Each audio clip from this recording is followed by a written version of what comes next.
Lesson 4 in the series Hammond Organ for Beginners. In this lesson, I will show you how to play a D major scale and the associated chords. In Lesson 1, I showed you how to play a C major scale with the chords associated with that scale, and in Lesson 2, a G major scale and the chords associated with G major, and this time it's a D major scale. C major has no sharps or flats. G major has one sharp, which is F sharp. D major has two sharps, which is F sharp and C sharp.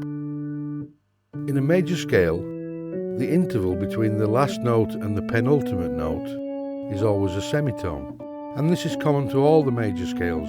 It doesn't matter which one you're playing, the last interval is always a semitone. And again, in common with all major scales, if you take the first note, the third note and the fifth note and play them together, you get the usual major triad. You will notice there's some sort of a pattern emerging. So now it's time to work out the chord inversions. Start with a D major triad, and then by moving the notes up, we get the inversions. First inversion, second inversion, and in exactly the same as with the C chord and the G chord, you end up with the root octave. And then, as usual, you need to play the broken chords, also known as arpeggios. Depending on the size of your fingers and hand, the fingering has to be different for chords that contain sharps and flats. My hands are large and bulky, and they just will not fit in between sharps and flats. If you're lucky enough to have very slim, long fingers, that's a real bonus. But my hands are like shovels, so they get stuck in between the sharps and flats, and I've had to adapt my finger technique because of the size of my hands. And now we have the three-chord trick.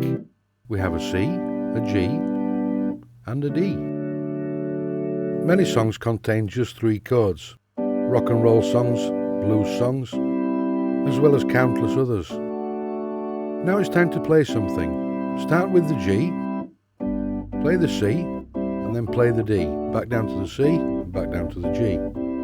It should now become obvious why you need to practice the chord inversions until you get them really fluent. If you didn't know the inversions, you'd have to jump from a G triad to a C triad to a D triad, which would be very clumsy.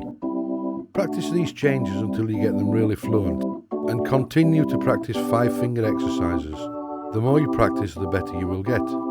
It's also very important, once you've learnt the chord inversions with your right hand, to learn them with your left hand too.